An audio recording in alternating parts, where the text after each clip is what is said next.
When you're working with Angular and RxJS, you need to make sure that the components are not causing memory leaks, which means that if you have subscriptions, you should always unsubscribe them. Now we're going to look at this particular example in which we have two streams, RxJS implementation and signals implementation. But regardless, in the RxJS one, if I look at the console, you're going to see that we are getting these logs whenever there is a new value. And if I try to go to another page, you're going to see that this is going to continue running. And that's not what we want. If we are away from the component, this should just stop. Now, one of the ways to do that is to know when the component is destroyed. And for that, you're going to go and add the on destroy or use the implementation of it. And then you're going to have something to keep track of it. For example, you can take subject and take until from RxJS. Then in the component, you can go and create your own subject. And this is going to keep track of if the component is alive or destroyed. By default, we're going to say that the subject is right there. So it's alive. Then we're going to go here and instead of directly subscribing to the interval, we are going to use a pipe with the take until.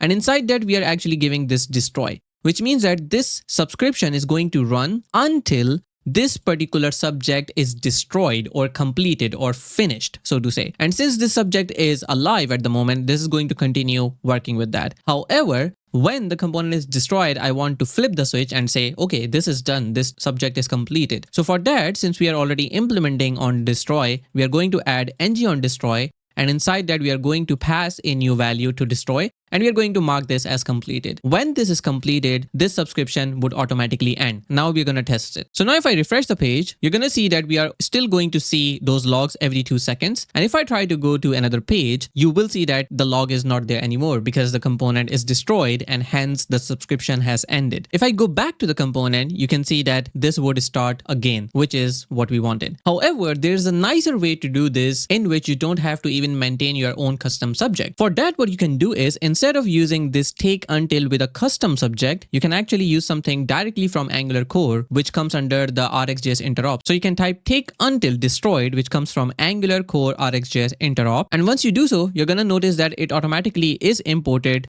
just like this. And now you can remove this take until, which also means that you can also remove this custom subject altogether. So you don't need this. You don't need the ng on destroy because Angular automatically tells you when this is destroyed, which means I don't even have to implement this guy and I can remove all the things that I'm not using just like this. And if I go to my application, I want to show you that this take until destroyed can only be used within an injection context. And this is something that you'll face with a lot of things coming to Angular. So this is a good example for you to learn what it means. This means that the code can only be put inside a constructor or as a class property. So that means I can't really have this inside an effect. Since I don't have to even have a subscription to unsubscribe it, I can actually take this particular code and I can move that inside here, which exactly means the same. The constructor will start the interval, will use the take until destroyed, and we don't have to unsubscribe anything at all. And if I go to my application now, you can see that this does not throw any error. You can see the log right here, which is being shown every 2 seconds. And if I try to go to another page, this automatically stops. I don't have to create a subject. I don't have to do all the magic things that I was doing before manually with RxJS. And if I go back to the page, it continues as expected.